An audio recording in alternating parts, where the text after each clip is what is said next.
So, hello there, and welcome back to yet another Nights in the Movies podcast. And in this podcast, I talk all things movies and TV, and whatever I want, whenever I want. And in today's podcast, I'm reviewing BlackBerry. But before I do that, I should say what I say at the start of every podcast I do, which is, if you are watching this podcast on YouTube, hello to my viewers. But you prefer to listen to your podcasts, well, guess what? You can with this one too, at Nights in the Movies on Spotify. And if you are already listening to this podcast on Spotify, and you there to podcast listeners, then you can also check this podcast out visually on my YouTube channel and Nights in the Movies on that platform as well. Likewise, wherever you may be watching or listening to the podcast, don't forget to like and subscribe if you enjoy the podcast, of course. And leave me some feedback on things to improve on in future podcasts, because there's always things to improve on, and feedback is, as ever, much appreciated. So, let's get into it. BlackBerry. So I knew barely anything about this film before I saw it. I knew barely anything about it. I didn't even know what it was about. I didn't know who was in it. I knew barely anything about it. The only thing I knew about this film was that it was getting rave reviews from where it's already been released. I think, and I might be wrong, but I think it's already released in America. And I follow quite a lot of critics and, film reviews on YouTube from America who were talking about the film, raving about it, and that got me interested in seeing it. So when I saw that my local Odeon cinema was doing a preview screening of the film, I thought, I'm gonna go and check that out. It might be absolutely awful. It might be my sort of film, and I don't know what I'm getting myself in for because I haven't seen a single image or trailer or whatever from the film. But I'm gonna go and see what it's like. So I went to my local Odeon to see it, and it was quite a treat. So the film is directed by Matthew Johnson, who also stars in the film in one of the leading roles as Doug, one of the best kites in the film. It also stars Jay Baruchel, which many people might know as the voice of the main character in the How to Train Your Dragon films. I want to say the main character called Hiccup, but I'm not entirely sure. I haven't seen those films in a long while. But yeah, he voices the main character in the How to Train Your Dragon films, but he's also been in films like She's Out of My League, This Is the End, plenty of those Seth Rogen, James Franco, laddish comedies. He's been in plenty of them. And it also stars Glenn Howerton, which many people might know from Always Sunny in Philadelphia. I must admit, I haven't seen that show. And the plot synopsis for the film goes as follows. The film explores the incredible growth and tragic collapse of the world's first smartphone, BlackBerry, hence the name of the film, and how it smashed huge enterprises before surrendering to fiercely competitive rivalries. And that's basically all you need to know about this film, about BlackBerry. And honestly, I thought this film was remarkably good. It is a very good film, and I couldn't believe how entertained and how engaged and how gripping I found this film to be. It is brilliant, and it's now one of my favourite films of the year so far.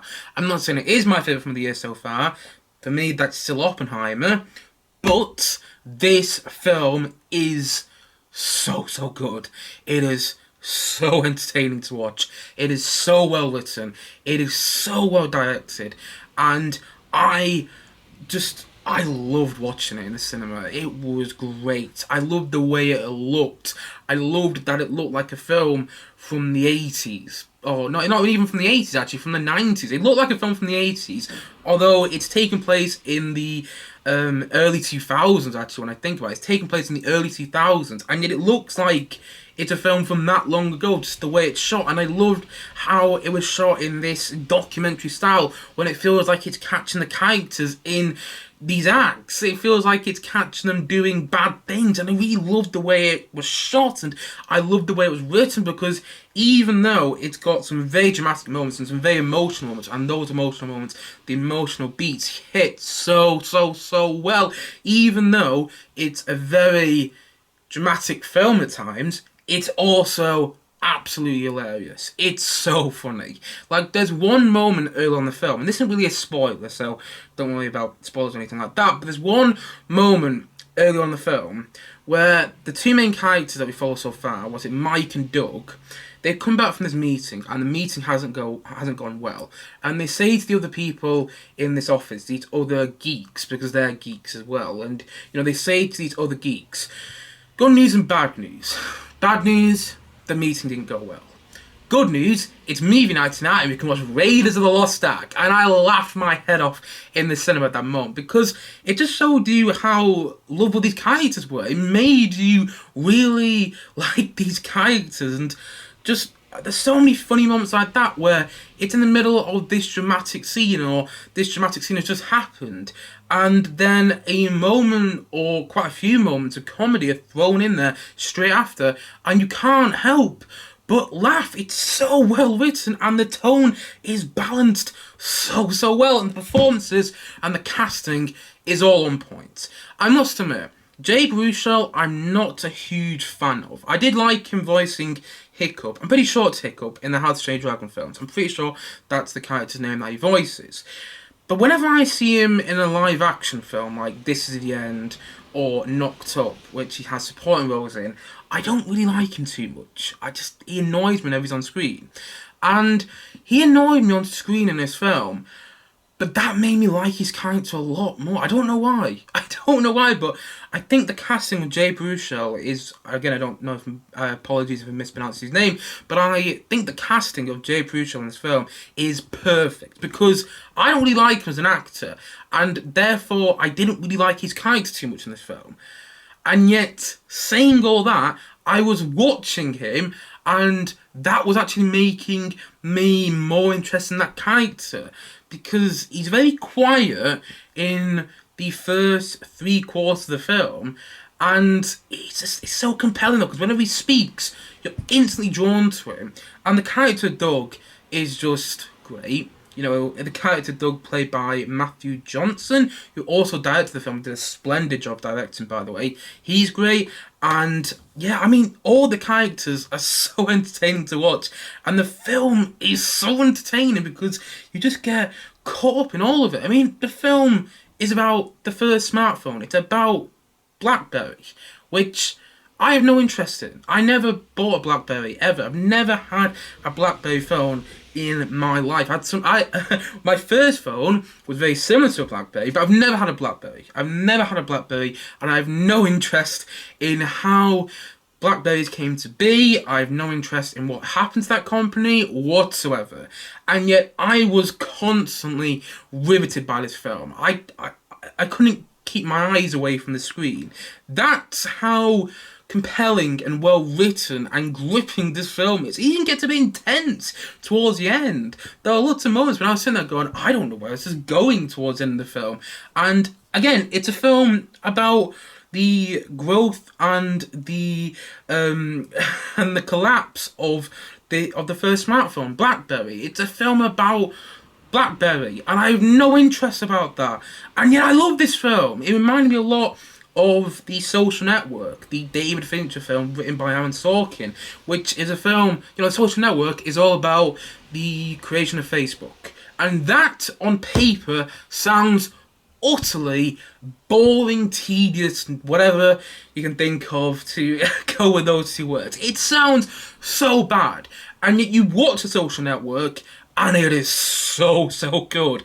And although I don't think BlackBerry is as good as I can't speak. Although I don't think it's as good as The Social Network. I mean, you don't have Aaron Sorkin writing this film. You don't have David Fincher directing. They're two of the best people working in the business today. Although this film isn't as good as The Social Network, it's in a similar league where I don't really care about the topic. I don't. Yet the film makes me care about it. The same with Tetris, which starred Taron Egerton, which came out earlier this year. Didn't care about Tetris whatsoever. Never played the game in my life. That film was wildly entertaining. And I feel very similar about Tetris as I do about this film. In fact, I probably like this film more because although Tetris was good, although I really enjoyed it, it wasn't quite as well written and sharply directed as this film. I loved watching it, and yeah, it took me about 5-10 minutes to fully get into it.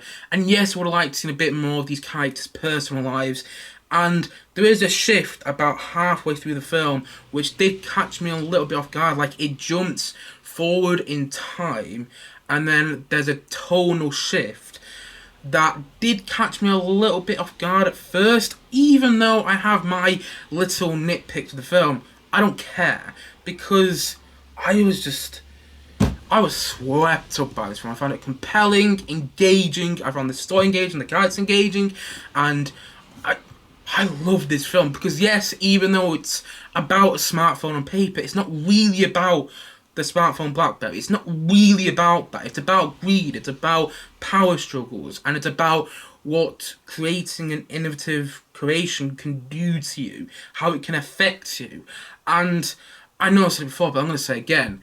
I loved it. I just adored this film, and I don't care how true it is. I don't care how many liberties it takes with what really happened. I don't care if a lot of this film is fictionalized. I mean, it even says at the start of the film, it's inspired by true events, but it's also a fictionalized version of those events. I don't care about all of that, because the point of a film is that it's meant to provide you with entertainment and make you feel something. It's meant to be a moving experience at the same time. And this film succeeded in those areas 1000%. I came out of this film going, wow, blimey. I didn't expect to get that feeling coming out of this film as I did last night. Not sure if it just made sense. I didn't expect to come out of this film feeling the way I did last night. I went into the film thinking, this might be quite good, I might enjoy it, but, you know, I'm not too excited to see it.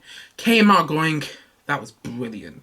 And yeah, I'm looking forward to rewatching it. It's so funny as well.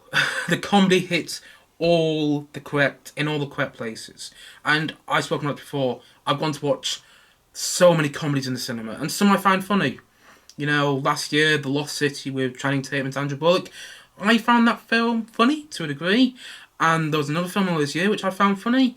But I've been to the cinema plenty of times to watch comedies, and I haven't laughed once. I laughed so many times in this film. It isn't a straight up comedy, but I laughed out loud so many times.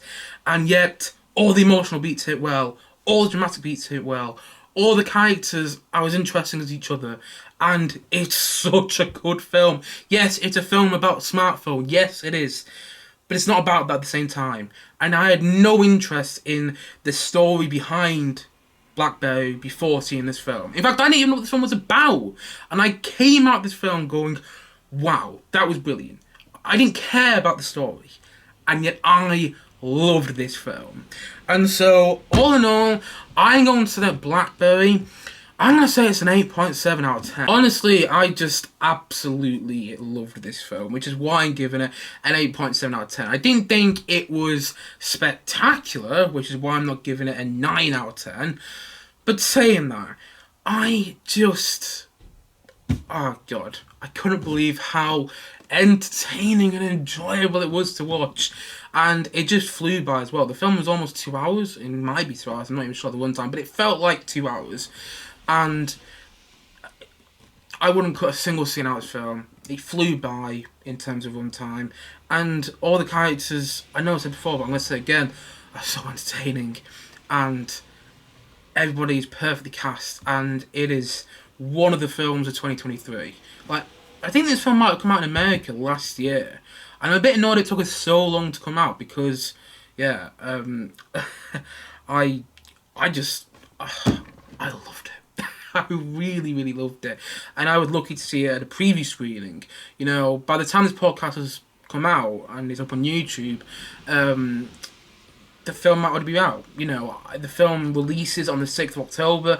I'm currently recording this podcast on the 3rd of October, so I don't know when the podcast is actually going to come out. I haven't decided yet.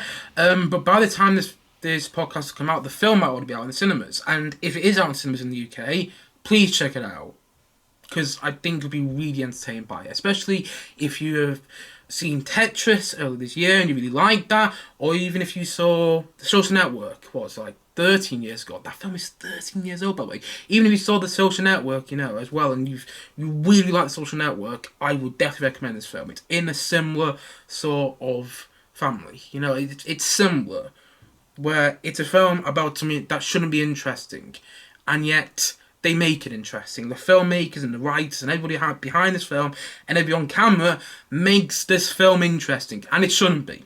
It shouldn't be at all. But they do. They make it work. And it's fiercely entertaining and funny as... Probably actually funnier than most comedies I've seen recently. Yeah, I loved it. I loved it. And I can't wait to rewatch it. So good. And also, one thing I was got to mention, I just looked at my notes, so one thing I got to mention is the electronic musical score by Jay McCarroll, which is great and really does a job at heightening emotion. And also, the use of songs in the film, the soundtrack of the film, which perfectly sets the scene, and the way songs incorporate into the film is just perfect. Always got to mention the music of the film. Yeah, the music was great as well. Anyway, you've heard me talk about this film enough. I loved it. Definitely recommend it. If you can't check it out in cinemas, check it out on streaming, because check it out on streaming when it's released on streaming, whatever streaming service it comes on to, because I really think you'll be surprised by it. And it's hilarious, and it's dramatic, and it's emotional at times, it's moving, and it's also fiercely entertaining, and it is fantastic. And it's so good. And so, as what he said, I absolutely love BlackBerry. I've said that about 1,000 times in this podcast today, but I love this film, and I'm so happy that I do. And as what he said as well, I'm going to say that BlackBerry, I'm going to say that it's an 8.7 out of 10 from me.